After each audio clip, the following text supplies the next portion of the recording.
All right, hello and welcome everyone to Varsity Tutors presentation of your college admissions roadmap.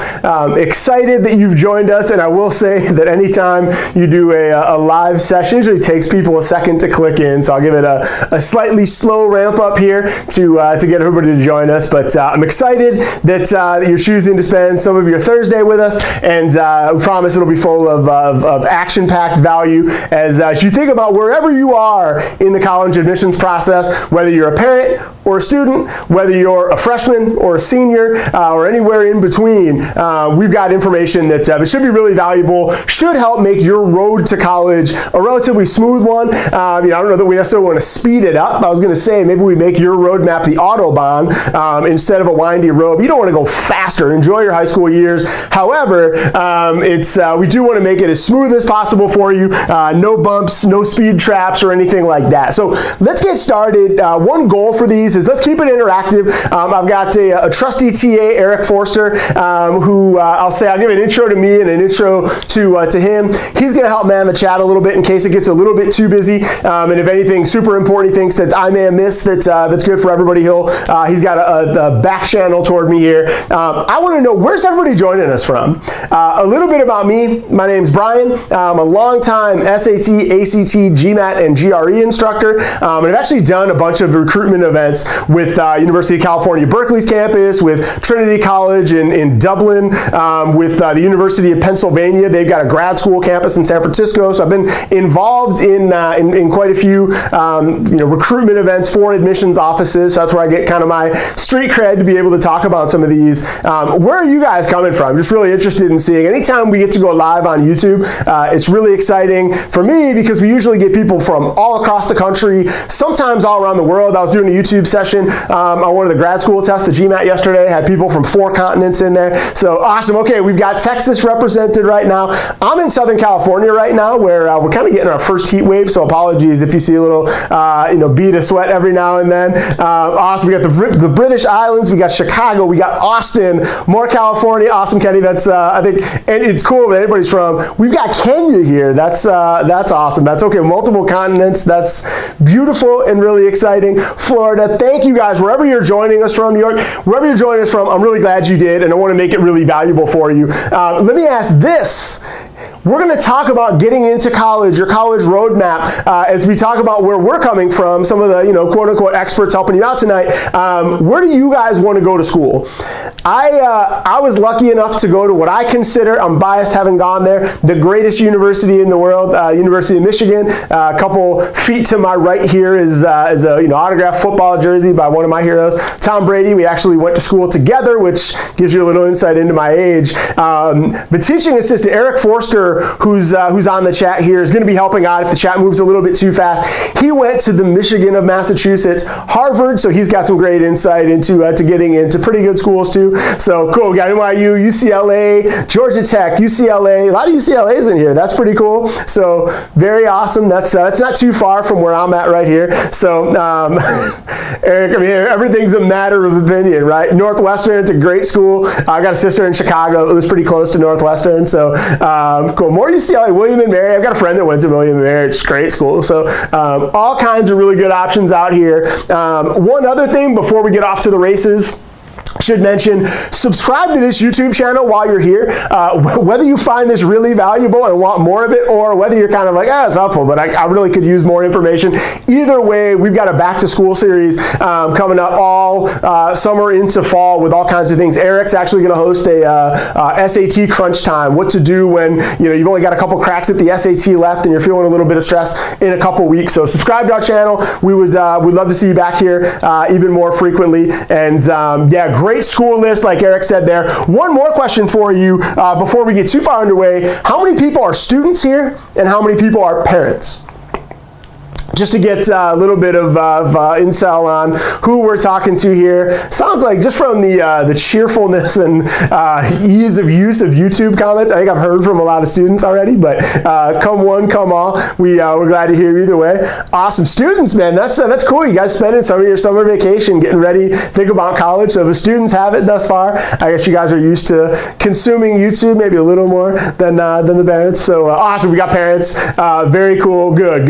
We got like that we've got a mix, and hopefully this is valuable for everybody. I just want to give you guys a decent overview of the entire roadmap, and then we're going to get into kind of breaking it down year by year, even semester by semester, depending on where you are in your process. You know, we're going to give you what we would consider the best course of action. If you're behind that, don't worry, we're trying to get people ahead of the game a little bit.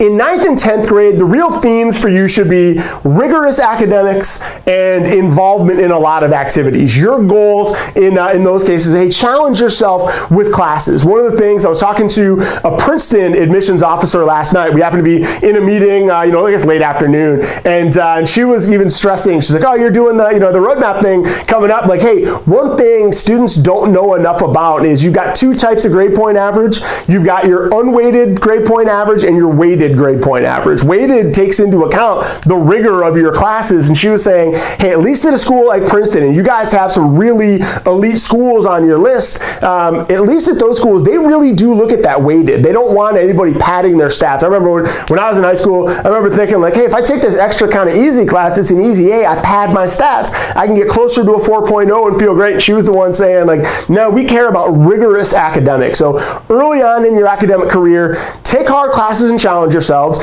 We are presenting this with Varsity Tutors. If you find you may have bit off a little more than you can chew, there's tutoring help there. You've got, your teachers. I taught high school for a little bit. Your teachers want to help you more than you realize. They're not just there to grade you. They really want to help if you, show up after class and ask questions and things. So challenge yourself. Let's get some rigorous classes on the books and then get involved in a lot of things. As you progress, one big thing schools really want to see is someone who's not just a dabbler, who I did this, I ran track for 1 year, and then the next year I played hockey, and then the next year I played volleyball and did a little stint in the band, and then I did a little bit of Habitat for Humanity one summer but not another. That's fine. What they really want is not necessarily specialization, but somebody who's passionate about something, somebody who develops into leaders. Leadership and extracurriculars is really important as you get on into your junior year. So freshman, sophomore year, think about what kind of activities interest you so you can start to get really passionate about it if you become a leader, because as you get on to 11th grade, hey, keep doing the rigorous stuff.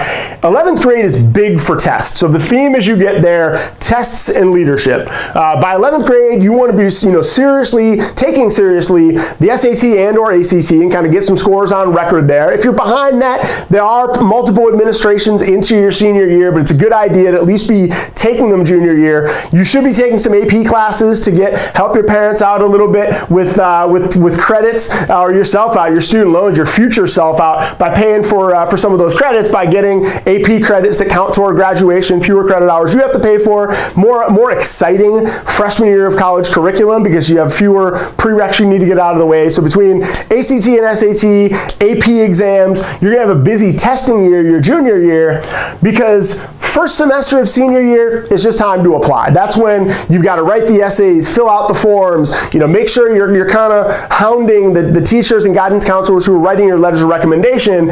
Really, by the time you hit January 1st, midway through your 12th grade year, it's done. Your applications are out there. In some cases, a lot of Big Ten schools. So I think somebody mentioned Northwestern. I'm not sure if they're on the list. I know Michigan State, Indiana, and a lot of Big Ten schools do rolling admissions. I was into Michigan by Labor Day my senior year, which didn't do well for my laziness, but it was great. It was kind of like, oh, the pressure's off. I'm into a great school and I can, apply to others if I want. First semester, senior year, your applications are out there, and then at that point, you're in. Now you've got to think about, okay, how am I going to pay for this, right? So we'll talk about financial aid here, talk about, how am I going to make sure I succeed? When you go off to school, you want to hit the ground running and all those, but pretty much everything's going to be done by the time you take your first semester, senior year, final exams, and then it's a matter of being ready for college. So that's the broad level overview. Here's the agenda we're going to go through here. Try to make your roadmap to college, your roadway to college, as picturesque as this one. Let's talk about, what do colleges want from you? What do you need to be ready for college? What do you want out of college? And then how are we going to get there? So let me keep this interactive, throw out a question. What do you guys think colleges are looking for from you? When you're applying, what types of things are colleges looking for? A I'll do a reveal in a second. We'll see what the experts say. But what you guys thinking about, you probably have a pretty good idea of what kind of things you need to show elite colleges, right? So a few of those things, like we mentioned, academic rigor and success, not to overdo the word rigor there, but they really want to see, especially at the most elite schools, that you're challenging yourself. You're taking hard classes and doing well in those. We mentioned especially the weighted GPA, things like class rank. Some of those, predict your odds of getting into college. Actually helps create one on the Varsity Tutor side. And you find when you're kind of, breaking the numbers down, the number of AP and IB classes really, helps to kind of show that type of rigor there. So awesome. See some good comments here. Passionate about extracurriculars is a really big one here. Involvement in leadership. Consistency is really important there, that it's something you do over and over again. There are a lot of those hurry up to catch up. Like, I did, a bunch of community service, my September and October of my senior year, and they kind of, schools can kind of see through that. They want people who have been involved, who have been passionate, because ultimately what they're really looking at, I love seeing that their improvement in grades, I think is really helpful. Awesome, some great comments here, let me see, model students who can represent them well. I think that's a really great point, is that Jordan, that what they're looking for isn't necessarily, and this was a mind shift that I had to make when I was applying, and kind of, especially now that I understand the process better, it's not really as much about who's qualified.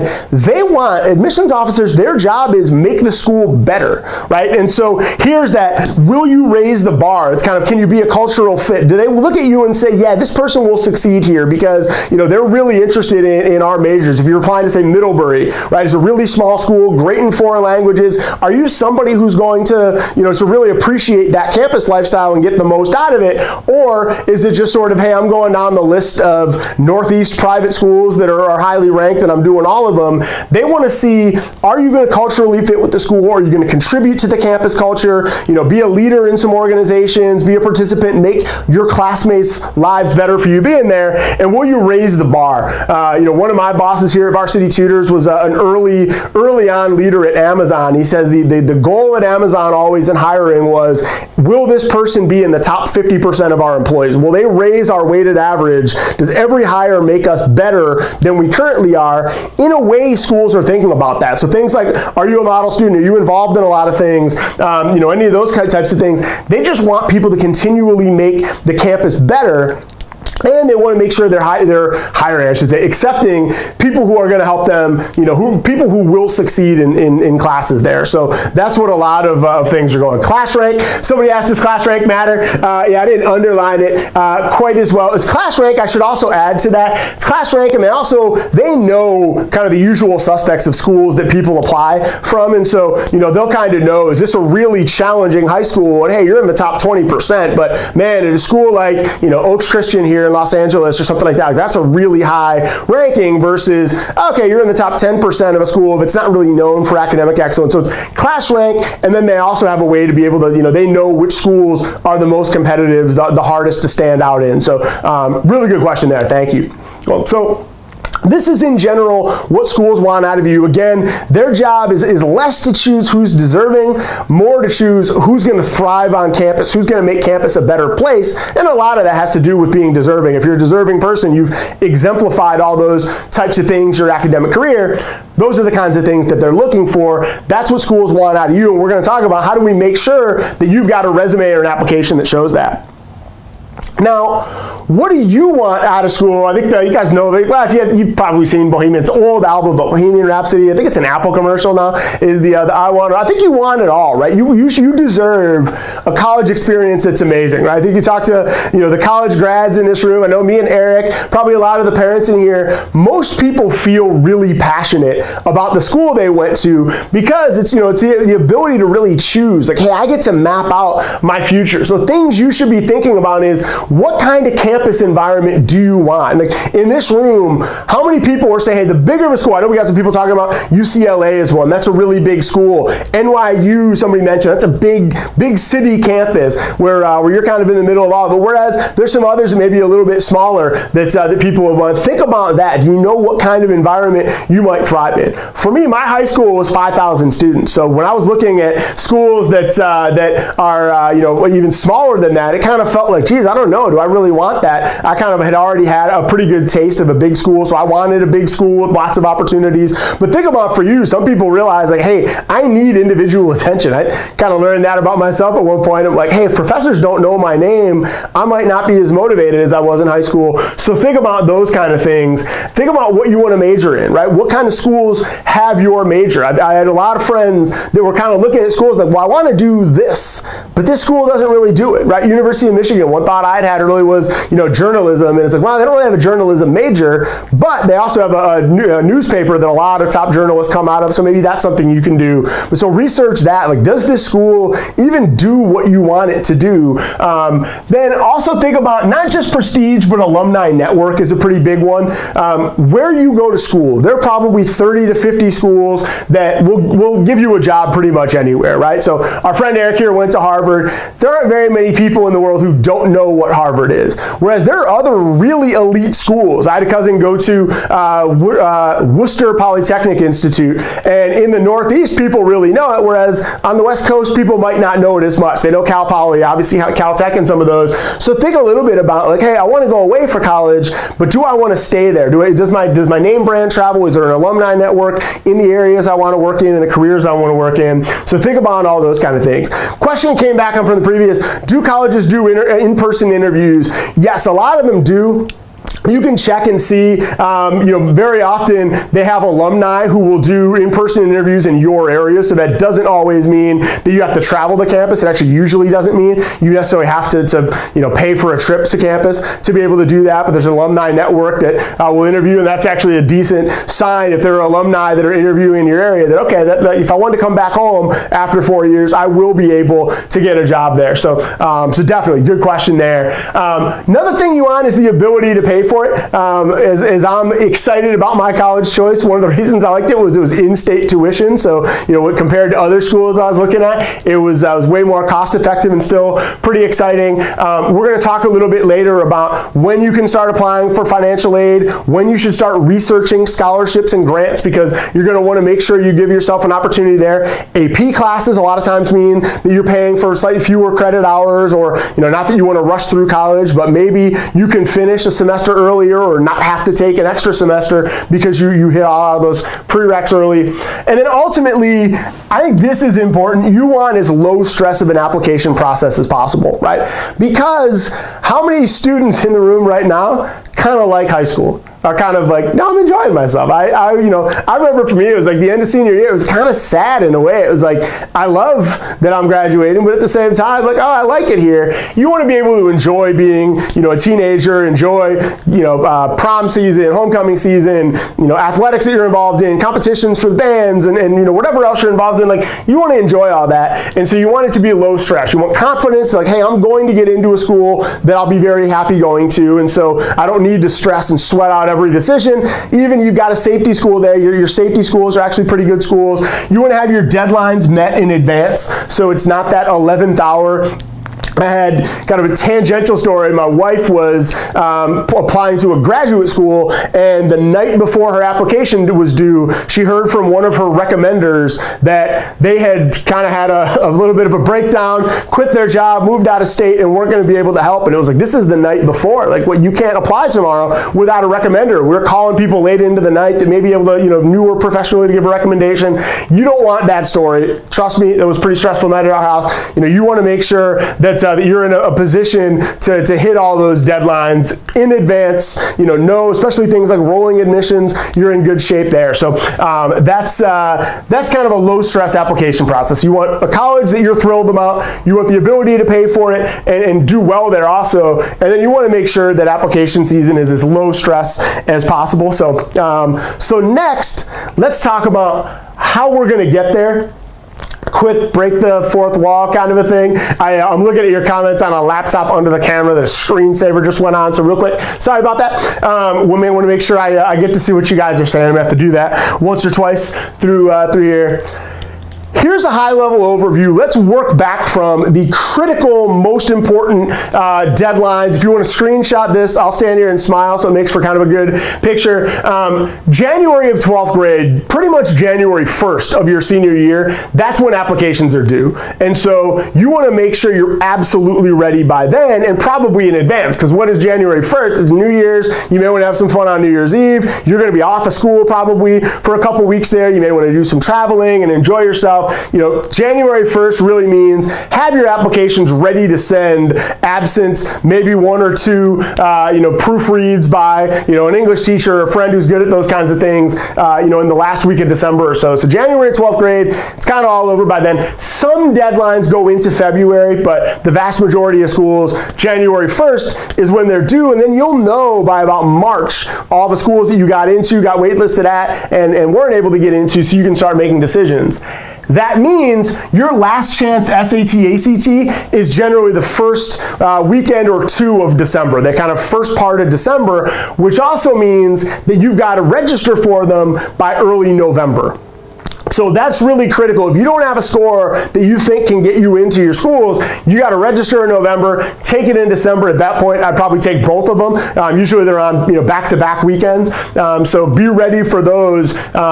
So yeah, don't wait until the 11th hour on those kind of things. Which also means, since that's your last chance, you're going to want to try to take, we're going to talk about it in a second, take one in the spring of your junior year, kind of build up. Give yourself plenty of bites at the apple so that you're not waiting until the last minute.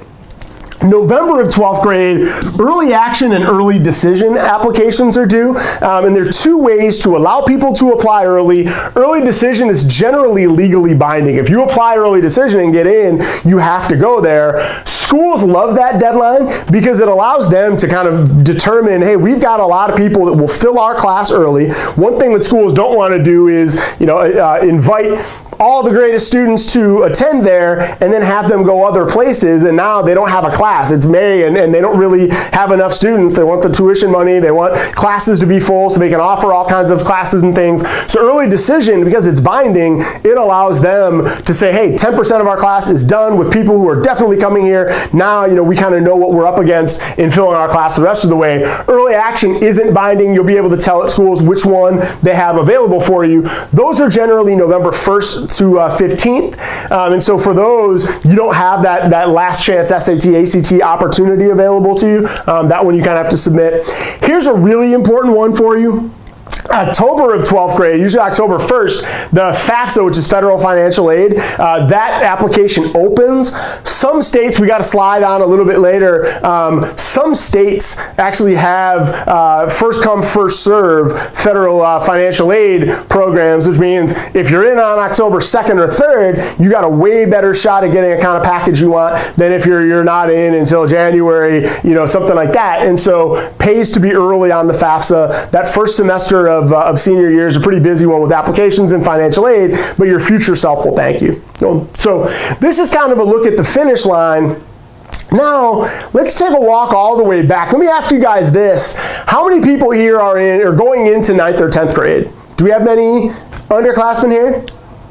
Versus, and I guess just throw out what year you're in if you're interested in that, just so we get a feel for the room here. We're going to take a step all the way back, because even if you're a junior or senior, you might have a brother or sister who's in 8th grade or something, so we'll kind of give you the entire timeline here. But what's, kind of depending where, so this is great actually. The first two respondents going into 10th grade, you guys are starting early, that's fantastic. We got some 11th grade, some rising 10th and 11th graders. This is great, so cool, awesome. We got some seniors, so that's fun. You got a lot to look forward to relatively soon. Cool, awesome. Nice, good mix here. I don't think anybody said they're going into 9th grade, so we can go through this kind of fast. But a lot of this applies to 10th grade as well. So, cool. Thanks everybody for letting us know where you're coming from. It's just kind of fun to see. early on, take challenging classes and prerequisites for challenging classes. So some, in order to get into a calculus class later, you're going to need to do well in, algebra 2 and pre-calc and those kind of things. So get get the prereqs out of the way. Take challenging classes, or get, some of the things that, we had to take a swimming class in my high school. It's like, okay, get those out of the way so you can start taking challenging classes as you go. Kind of map out when you're going to be able to take challenging classes as well. So, if you kind of look at like, hey, I really want to take all 3 of these, advanced composition and English type classes, literature and composition, but I don't want to be reading that many books all in one year. 9th grade, that's not a bad place to be starting to look ahead and say, okay, well, I can take this one starting sophomore year, so I want to do that then. I can take this one junior year, so I want to do that. Kind of look ahead at how are you going to space out advanced classes as well, so you don't get totally overwhelmed with something that may not be your strong suit or that may require, traditionally more homework depending on which teachers you get or course of action or whatever. So plan those things out. Get good grades, and actually I think this is really important too. 9th grade, it's all about figuring out how are you going to continue to get good grades. So, think about things like, hey, does it help to, do study hall type things after school? Are there groups that you can study with? Do you like to study in groups? Do you like to go to a library versus studying in your bedroom at home? Do you like to study with music versus not? What does study mean to you? Does it mean you're actually actively doing worksheets and things and forcing yourself to know it? Is it flashcards? Is it just reviewing? How do you like to take notes? Your teachers can be very helpful there. Friends and classmates can be very helpful there. Varsity tutors can be helpful there. If you need a little bit of an extra boost in certain subjects, we've got experts who can help you out with that. But kind of take this as an opportunity to learn how to get good grades. And then here's also where you want to start getting involved. We talked a lot about, they want people who are involved, who are committed, who are leaders. Here's where you can start to look for passions and things. And so you can dabble a little bit, join some things that you think you might be interested, but not. I think most people, the parents in the room, or me and Eric can probably say the only regrets that people tend to have about high school is, I really wish I would have tried. I wish I would have tried to be in one of the school plays, and I just never found the right time or did that. I really wish I would have done that while that was an opportunity. Or, hey, there's this really cool class that would, take archaeological field trips in the summer, and I could have found a way to do that. It was a great class, I just didn't, for whatever reason didn't prioritize it. Start planning on like, hey, what kind of risks do you want to take earlier? What kind of new challenges might you want to seek out? And the great thing there is you make new friends that way. It's also one of the reasons you want to go to prestigious schools is because that becomes your network, right? If you go to a great school, your friends from that college that start businesses somewhere or network in other areas or doing cool artistic things, those are the people you know the rest of your life. Similarly, early on, 9th and 10th grade, the organizations you get in, clubs you join, you've got friends that are going places, you've got friends that are also thinking about college, so you've got study groups, you've got people who are talking about school visits they had and may turn you on to a school that you wouldn't have necessarily thought of. So early on, getting involved is also really helpful for that kind of networking factor. The more things you join, the more people you're exposed to, and the more opportunities you have. So one formatting note here, some of the longer comments I'm trying to read quickly just across the room and keep an eye on the camera or whatever. So Eric will summarize some of those for me. Actually, I think he just did. How early can applications be submitted? Really good question. They tend to open up August 1st pretty much uniformly. University of California system is a little bit later. They do November 1st to November 30th. So August 1st heading into your senior years when they open. Sometimes they give you have to wait a little bit. They open, but they don't open to be submitted. But usually the minute they're open, they're technically open to be submitted. The other one that's helpful is it's typically, they'll change little things in the application essays, but like 80% of application essay topics are the same year to year. And so you can start preparing for that earlier in the summer. So you don't have to wait until August 1st if, you've got, a family trip and then 2 days for football practice and then something else. And it's like, geez, I'm going to be busy this whole time. You can start to outline essay topics and things beforehand. But generally August 1st is when they open. And, other places like, University of California system is just only the month of November that you have to apply there. So awesome. And thank you guys for keeping the questions coming. If it ever feels like I miss you, Eric may be summarizing it for me, or it may have just scrolled off the top of the screen. So be persistent and that'll help. We're going to take a few detours on this roadmap. One that we're going to talk about is summers, right? So you guys are in the middle of a summer. A lot of you finished 9th grade and are going into 10th grade. What are summers a great time for?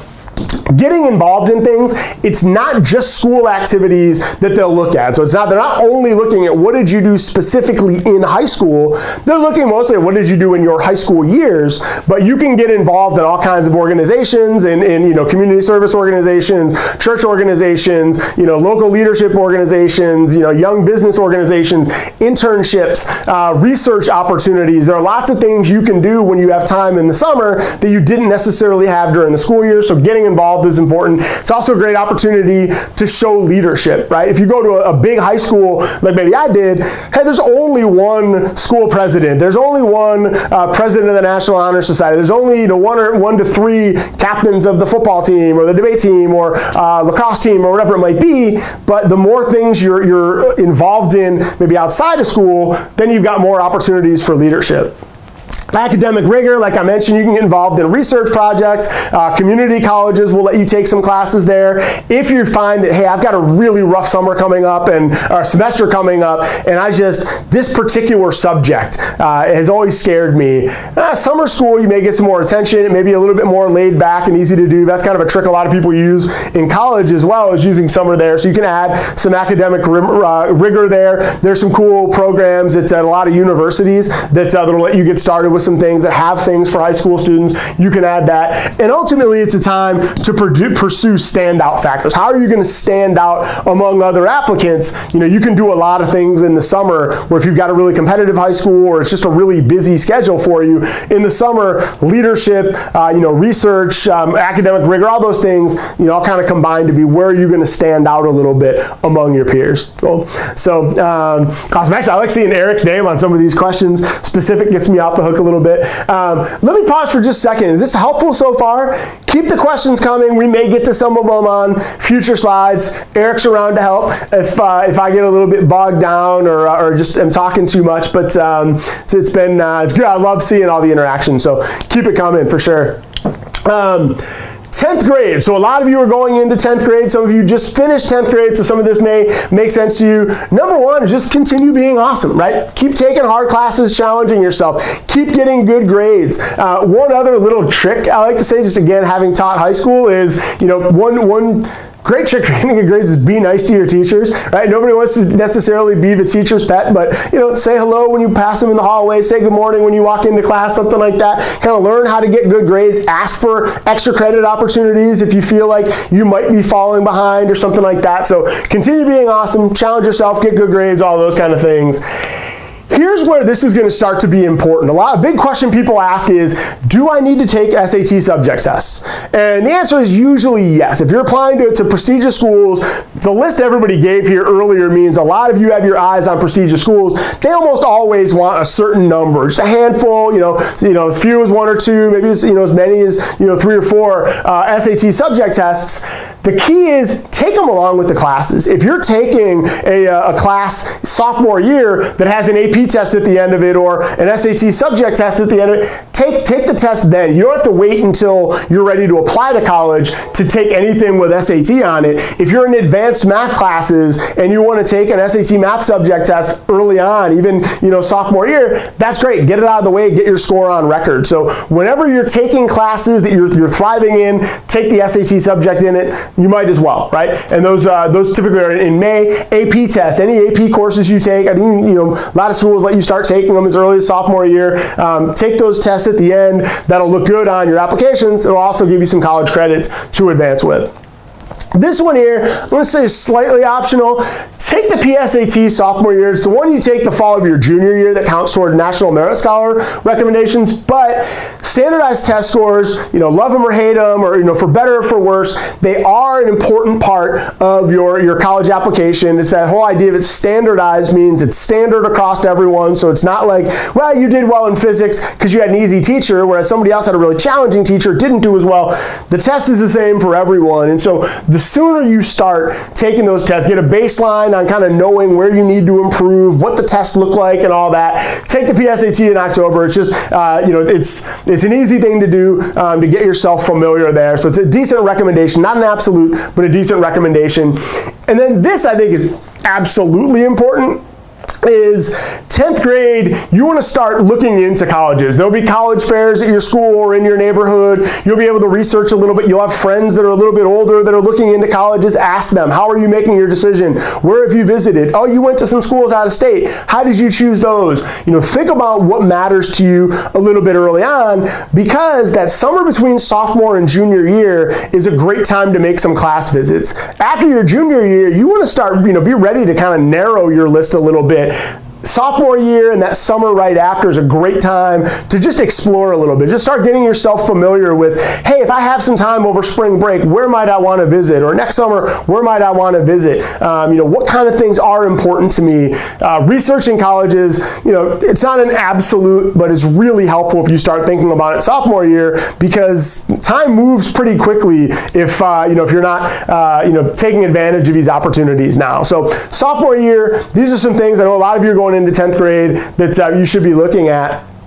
Let me ask those going into 10th grade, are you guys thinking about these already? Really good question, Sophia. Yeah, basically whenever you take an AP test, you guys can, our AP test during freshman year, if you're taking the classes, take the test, right? Because that's when the knowledge is going to be the most, top of mind for you. And if you've mastered that, if you get a 5 on an AP test, that goes on your record as you've done that. So I mentioned in sophomore year because that's when, traditionally a lot of people have access to these classes. But yeah, there's some you could take during freshman year. Whenever the classes are, whenever you're taking the class, take the test, because that's your best chance to be able to do really well. So, awesome, man. Harvard Summer School, that's that academic rigor in the summer. That's fantastic. That's huge. So, Jordan, I'm envious. That's really cool. That summer between 10th and 11th grade, here's some things you want to start thinking about. Consider, I don't want to say it's mandatory, but consider SAT or ACT preparation, because this is when you've got time, right? Once your junior year is a busy year, anybody that's going into their 12th grade year probably knows, like, hey, it got really busy for me junior year. You might not have time to add on an SAT or ACT course or do a little bit of self-study. Just take some practice tests and get your head around where you're at. Another one, so Sophia asked about AP classes freshman year. Jordan's taking some extra fulfillment classes over the summer at Harvard. The more advanced a student you are, one of the biggest challenges people find with the SAT or ACT, if they're really advanced students, is it's been 2-3 years since I've done geometry or linear algebra. Like, I have to review a lot of stuff that's in my rearview mirror. I'm not worried about the hardest topics. I'm doing that right now as a junior. I'm worried about the stuff that came a couple years ago.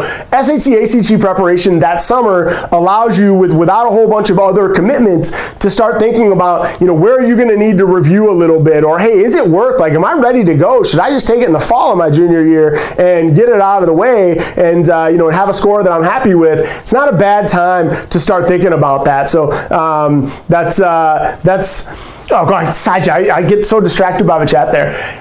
This summer, like I said, visit colleges. It's not, this isn't where you have to narrow your list. It's where you can expand it, but get an idea of what kind of thing, what kind of schools that you want. You may think in your mind, hey, I would love to go to a really small campus. And then you walk around and you kind of think, oh, is this it? Or talk to some students and realize, oh, this is perfect. Like they call their professors by their first name. They have dinner with, people that are really amazing elite professors. Or you may go to a big school and just kind of fall in love with the atmosphere and all those kind of things. You may not know what you want right now.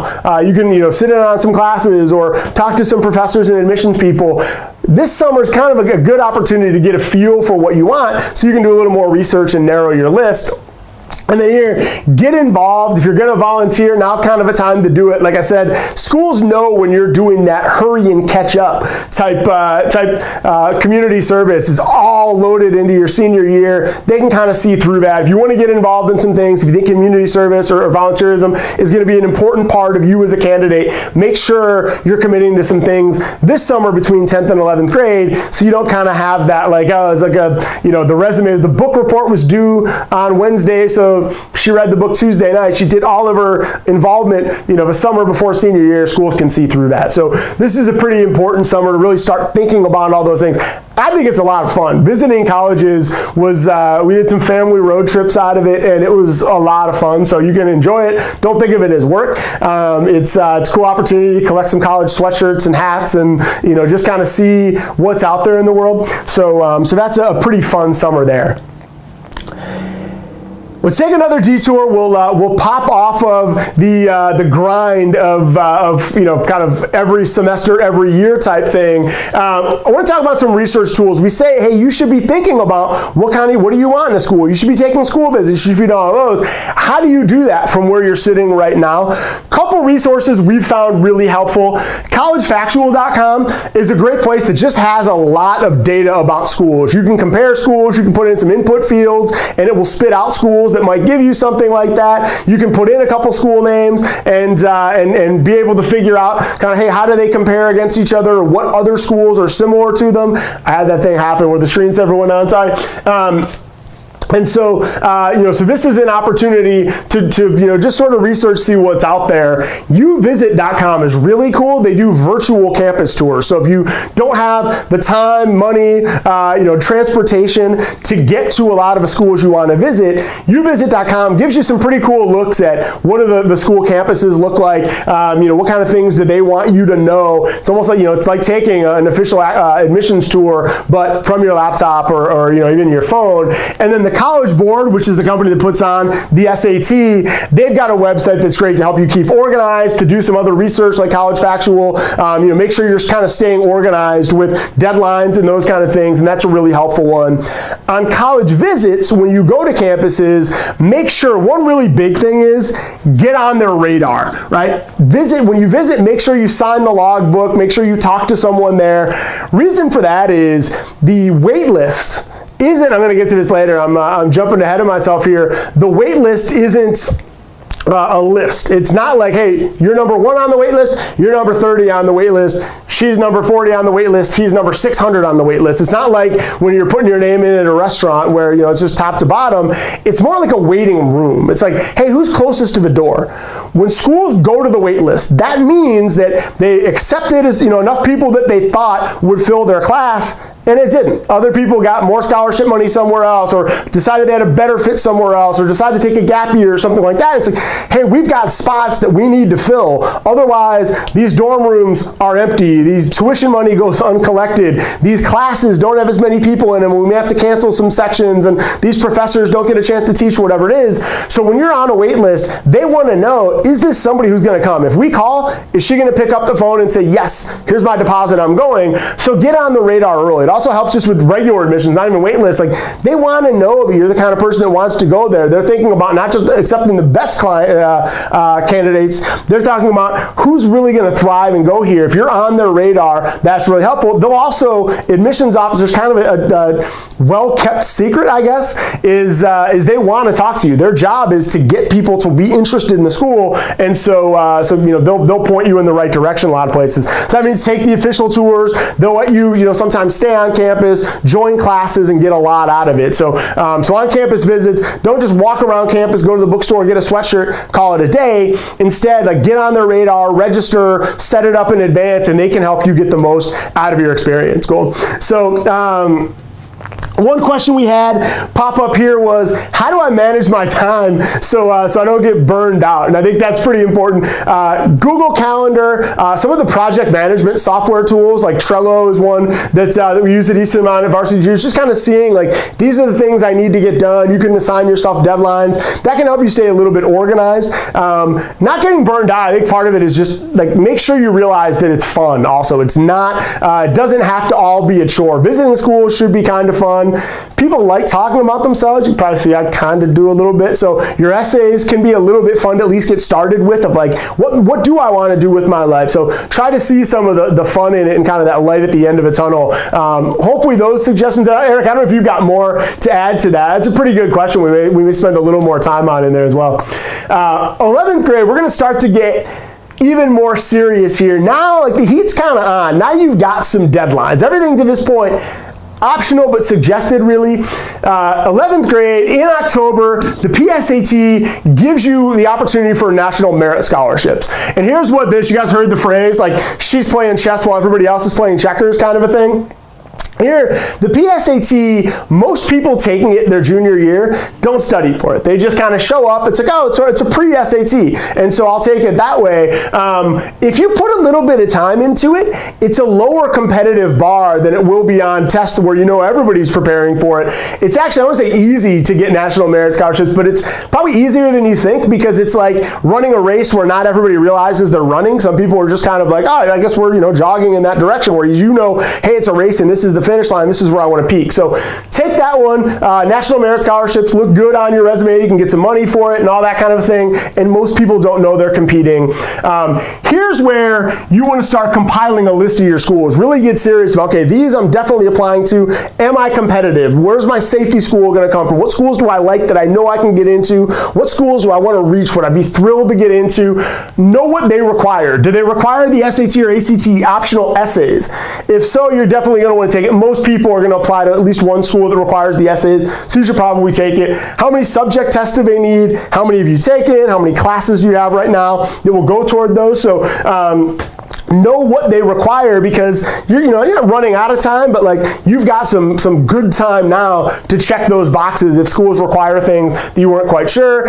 Here's where you want to start seeking out leadership opportunities. Put yourself out there, run for something, right? If there's an organization you're in, you're like, I don't know, am I good enough to be president? Run for it, try it, get some stuff on your resume. Kind of look at the clubs and groups you're in and think like, hey, I love sports, but I'm not the best on any of these teams. I'm not going to be the captain. Okay, what other organizations would I maybe enjoy that I could be some kind of a leader in? So seek those kind of things out, so that'll help you out. Think about things outside of school that you can do that. And then again, take challenging classes, get good grades. Always going to be important. It was on the freshman slide. We're going to continue that going. Junior year, the fall, is when you're going to start to see some deadlines come. The spring, you're going to do a lot of testing, right? How many people here feel confident as a test taker? Kind of, yeah, I usually feel pretty good. I usually feel pretty confident on tests. How many people are like, ooh, that's actually a little bit different, a little difficult for me? So I'm reading the chat. Multitasking is a challenge sometimes. So I think Eric's got those. Regardless of where you fit in, spring of junior year, you're going to be taking some tests. So that's why it's also helpful to take the PSAT, kind of get yourself thinking a little bit about, how do you react under pressure? What kind of techniques are helpful? Things like plugging in the answer choices instead of just doing the algebra that way. How do you read for a standardized test? How do you pace yourself? Mark, save it for later and do the easier ones first, all those kind of things. Get practice with that, because you really should be thinking about, by March of your junior year, you should take the SAT. And the reason we say the SAT there, you really ought to take both tests, and it's a little bit of time. They're each a full Saturday morning. They're money. They cost between $50 and $60, I think now. But the reason is you don't necessarily know the intangibles of what's going to make you more competitive on one test or the other. Sometimes one of them just speaks to you, right? The SAT has 4 answer choices. Maybe that's good. The ACT has 5, but the ACT you get to use a calculator all the time. The SAT you don't. And it's really kind of competitively how you do, not how does it feel, but hey, actually I had a better score here and percentile than I had here. Take the SAT first, really, because it just rolls so nicely into I'm going to say take the SAT first. If you're looking at your spring of junior year, if you haven't taken one before and have a score you like or a test you prefer, the March SAT is helpful because it rolls right into the April ACT. About a couple years ago, the SAT totally revamped. The parents here, they don't do analogies anymore, or that kind of hardcore vocabulary that you may have done back in your day. It's a different test now. It's not as much of an IQ test look. It looks just like the ACT. And the reason for that is the ACT started to get used by school districts and especially states as an exit exam. And so the SAT said, well, geez, a lot more people are taking the ACT. Let's try to compete and look just like them. So if you take the March SAT, you're basically also studying for the, March SAT, you're studying for the April ACT. If you take both of those in sequence, that allows you in May to focus on AP tests, because you'll probably need time for those for SAT subject tests before deciding, okay, this is the one I feel better at. Now let me get serious about one of these tests so that I can, if I need a score that's a little bit better than I have, I can get going on it. So That's kind of a decent calendar. If you've already taken one of these tests and feel like you've got a test you prefer, then just kind of stay on that cycle. But if you haven't, junior year, spring is when people start to thinking about taking tests. It's not a bad idea to start with the March SAT because that helps you roll right into the April ACT. They're close enough together. Studying for one gives you a running start on the other. So that's kind of the plan of action that we recommend. Well, I think Eric's fielding a few questions on how to think about either test there. They're similar. I'll let him kind of handle that one. It's kind of a side chat there. They're a lot more similar today than they used to be 5 years ago. They're actually pretty different. So there's some intangible factors in there you'll want to think about. 11th grade spring, this is pretty important here. Generally, your guidance counselor is going to write one of your recommendations. A lot of schools will want a second recommendation. And if you wait until the end, your teachers are busy people. If your applications are due January 1st, they've got holiday plans, things that they want to do. They want to enjoy their break from school. The earlier you solicit teachers and just say, hey, could you write a recommendation for me? They've got time to think about it to help you to get ahead of the game. So really start thinking about that 11th grade spring so that they've got time and you don't get up against a wall. Double check your 12th grade schedule. The parents may know this. I don't know if you actually, Nick at Night has some of these on there. Every sitcom in the 1990s had a main character, whether it was Will Smith on Fresh Prince of Bel-Air or Zach Morris on Saved by the Bell, who realized like a week before graduation they didn't have enough credits in a certain area, so they had to do a silly dance with kids, was the way they ended up having to do it in sitcoms. But that's not necessarily how it'll go. But make sure early on, like, hey, you've been taking other classes to get rigor and all those. Sit down with the guidance counselor, make sure, am I registered for everything I need to graduate? Is there anything that looks weak in my profile? Are there any classes I really need to take first semester senior year to look good on a transcript to get there? Make sure that you're thinking about that spring of junior year. You only got a couple more course registrations to knock out everything you need, and so take care of that. And then here's where you got to narrow down your college list. Know where you're applying and make plans to visit, to meet with alumni in your area, to do some virtual visits, like connect with those schools so you know what your application essays are going to be about, kind of where you fit in on all that. Cool. Now, we've been going like semester by semester, year by year. We're going to start to go month by month right now, so we may pick up the pace a little bit. The summer before 12th grade, this is when know where you're applying, right? Because you only have, the applications are going to open in August, especially if you're applying to multiple schools. It's a pretty good idea to apply to at least 5 or 6 schools, a couple of reaches, definitely 1 or 2 safeties. Just make sure you get in somewhere, kind of have a list there. Once you do that, you kind of need to be around, 5 or 6 schools, for most people toward a minimum. Finalize your school list, know where you're going to apply so you can start thinking about essays, because that's a lot of schools to apply to. It's a lot of essays. It's a lot of work. So know that summer, this is my plan. This is where I'm applying. These are the things I'm thinking about. Plan your application strategy, kind of same thing. Familiar, common essay prompts you can start prepping for in June. Now it's July. If you're going into your senior year, you can be working on them now. Next week the topics come out, but the general things they ask. You can start thinking about who am I as a candidate and what do I want to do. And then now it's really time to get serious about the SAT or ACT. I think there's still time now to register for the August 24th SAT is coming up. If you're going into your senior year and you don't have a score you love yet, it's a good idea kind of get a couple of them on, at least on your calendar of, okay, this is my plan to be able to get there. Note from Eric told me we'll share the slide deck at the end. I think some people have been asking about how to get that. We'll have a mechanism for sharing that at the end. So if something goes kind of fast, you'll be able to see all this stuff again. August, September, so rising seniors, that's next week. What's on your agenda?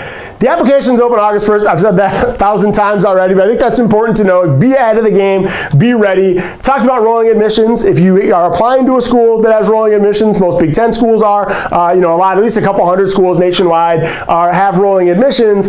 Get those things in early. There's no better confidence builder than knowing I'm into one of these schools. I don't have to worry. I'll get in somewhere. Now I can start focusing more on my reach schools, that kind of thing. Rolling admissions, I think, is kind of a godsend weekend, so use that. Start writing your essays early. Yeah, they may not be due until November 1st for early action, early decision. They may not be due until January 1st. You'd be shocked at how fast that'll go.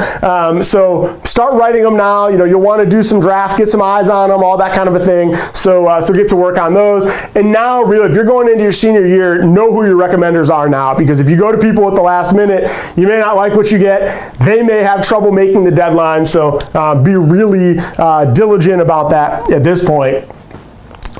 Here's that list of schools I mentioned before. So October is big for getting yourself set up for financial aid. This is the list, sorry, I said list of schools, list of states where financial aid is first come, first served. And so if you live in one of these states, I know people mentioned a few, I don't even read them all, but I know people, I definitely see Texas and people are up from there on that list, all that in our group.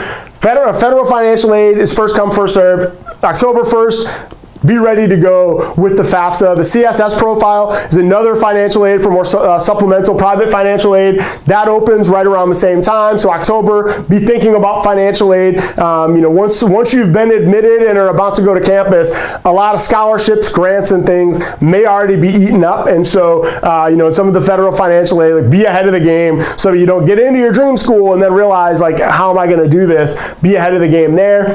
Early action, early decision, again, is November 1st, so be ready, November 1st to 15th, so be ready on those in October. And then this is pretty important. By that point, yeah, you're pretty new into the school year. None of the football playoffs for high schools, state tournaments have started. You're still early in senior year. You're starting to run out of time to get those SAT, ACT scores you want. And so, because you have to register about a month in advance, October should be one of those deadlines in your mind of, I got to have a plan by now. And so get ready to attack that there. November, and then remember, like I said, by December, there's really not much more you can do. November, this is your early action, early decision deadline. So just wanted that to be on the slide, but we talked about that. If you live in California, a lot of people said they wanted to apply to UCLA. You've got a 30-day window to apply to UCLA and all the other UCs, Berkeley, UCSB, UCSD, all those.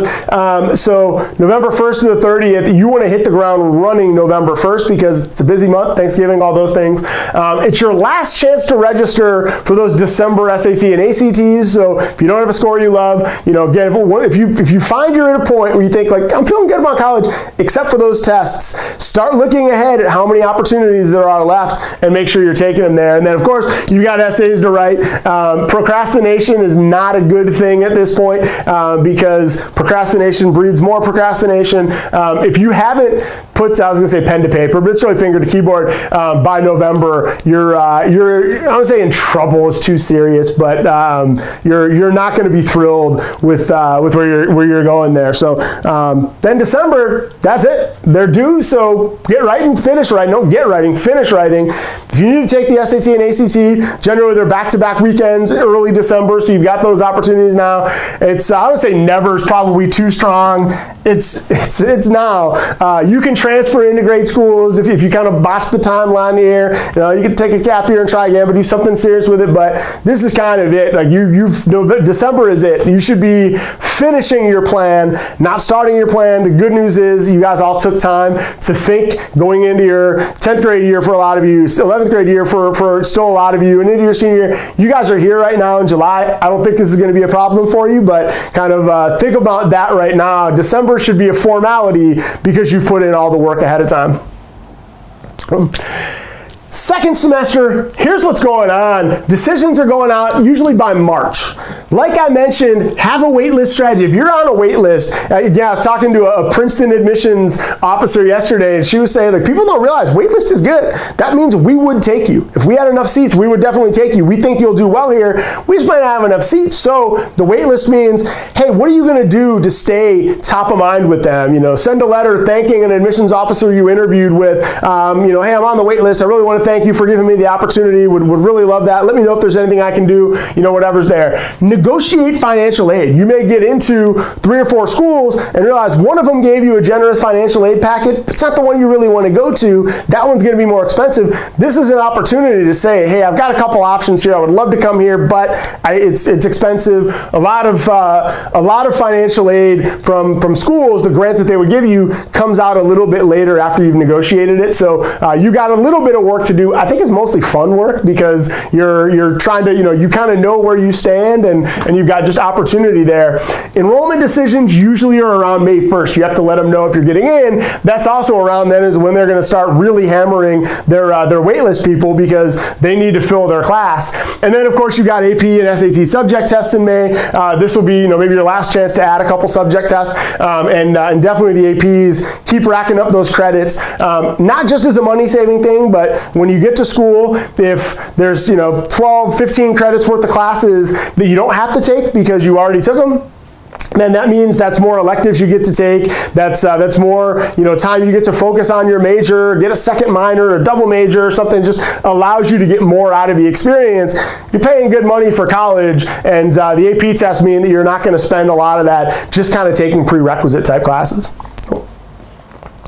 So that may be a lot, so I want to try to summarize it in different boxes for you. How's everybody doing right now? I know we said an hour, maybe a couple minutes late on all this. I'm trying to scan the comments to see how we're going. I think we're doing okay here. How many people at this point feel like, yeah, I got that under control? That seems pretty good. Is anybody feeling overwhelmed? Like, wow, that's a lot and I'm behind on a little bit of it? What I want to do now is just kind of summarize them thematically. And again, these are places I can say take screenshots, but yeah, we'll be able to share the deck out. It's webinars at varsitytutors.com. I think if you email that, you'll be able to get kind of whatever. So awesome. Sophia's doing well, and just turned on my screensaver, not you. So great, that's good to hear. Hopefully other people are feeling that way. Let's look at them thematically. For tests, AP and subject tests, take them as you go. As you take the class and you think, yeah, I can do that, take the test at that point. PSAT, this is the national merit one, is October of your 11th grade. Do yourself a favor, study for it a little bit. Nobody wants to study more than they have to, but it's not a bad opportunity to just get a little bit ahead of the game. Competitive advantage because most people don't study, and so you get an opportunity there. And then SAT, ACT, I shouldn't say at the latest here. Think about it. If you're taking advanced math classes especially, it's not a bad idea to put one in the fall of your junior year while you're kind of in the throes of all the math that's being tested there. If you're going to go on to calculus and beyond your senior year, it's going to be a little bit farther away from you. I would say if you have the opportunity, please take one of these tests. Start with, get started by the March SAT of your junior year.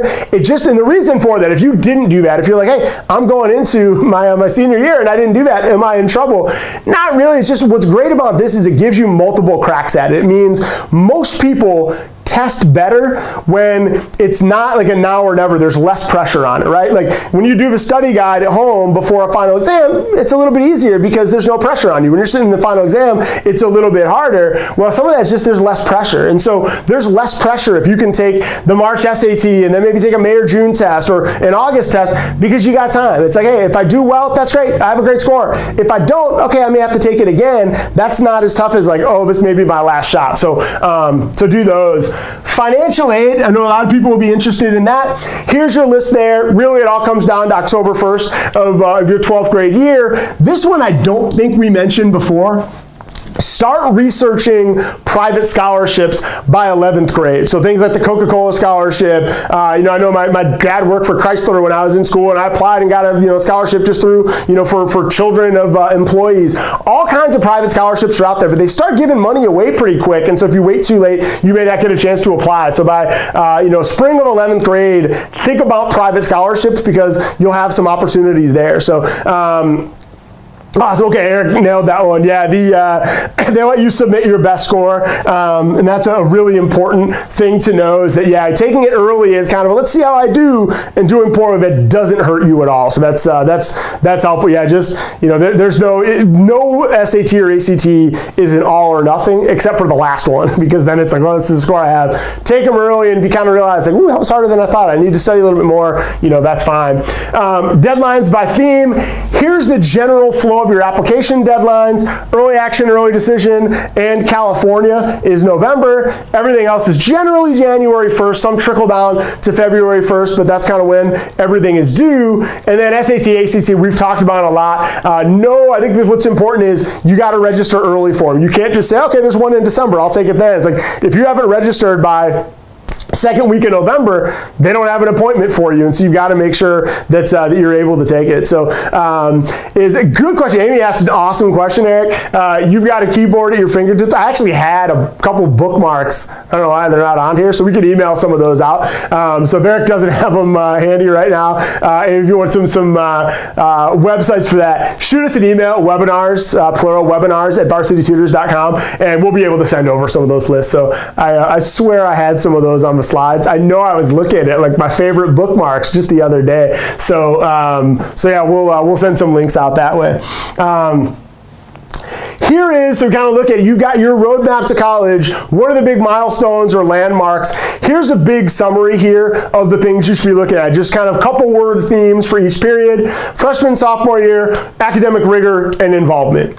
10th and 11th grade, college visits and research with some of those resources we put out there for 10th and 11th summer. Junior year, that's a lot of testing like we talked about. October your senior year is a big financial aid month. November your senior year, the deadlines start, and then December, you got to finish the job at that point. So hopefully you've done a bunch of work ahead of time. And then we'll probably end on this and then do a little bit of Q&A if you guys have them, but I don't want to keep people too late. You've got help. If anybody feels like, wow, that's a lot of work, like, don't worry, you're not alone on all this. Your guidance counselors in school and teachers have been through this before. You've got friends who have siblings who have been this before, neighbors who have been through this before. If you chose a little too much academic rigor, if you came away from this to like, I will take every hard class my school offers, and then, in October you realize, wow, this is going to be a hard semester. We've got tutors for that at Varsity Tutors. I think most people, that found out about this came through one of our tutoring programs at some point or another, so we can help out with that. If you need more admissions insight, if you're like, hey, that sounds good, but I would love to get even more than this. Actually, right now there's a promotion going on at Varsity Tutors where qualifying tutoring packages for high school students include that Princeton admissions officer I was talking about. She's running a college admissions class, and it includes sessions of that class. You can kind of drop in for any of those. If you want more free advice, subscribe to this channel. And then, like I was saying, admissions officers want to talk to you. That was one thing I didn't realize. I always just thought admissions officers are like the Supreme Court. They sit in robes and they judge, and that's just all they do. You come to them with your case in hand of like, please, please judge me. Let me know. Tell me I'm good enough. 90% of an admissions officer's job is getting people to apply. They want high application numbers so they have more people to choose from. They want really great students to be really excited about them. And so know that admissions officers want to talk to you. So I think that's probably the most helpful thing that I saw is they want you to ask them, like call them, visit campus, email them, and they're there to help. So you've got help. Varsity Tutors is here to help. Admissions officers are here to help. I taught high school for a while. Your teachers want to help you if they can. Guidance counselors want to help. So you're not alone in all this. And if you do need help, we said webinars at varsitytutors.com. We'll get you in touch with one of us on the webinars team from this group. We've got other subjects coming up. Eric, do you want to drop that one in the chat too so they can copy and paste it too? So it's webinars plural at varsitytutors.com. If you're interested in a little bit of academic help, obviously we're there. I think the phone number is probably attached to the YouTube channel. Subscribe to the channel. We hope to see you guys all again soon. And thank you for participation, for joining from all over the place. Hopefully you found it valuable. I know I did, but I don't know. I hope it was valuable. Anyway, hope you found it valuable. Hope to see you again on the channel soon, and have a great night, everybody. Thank you.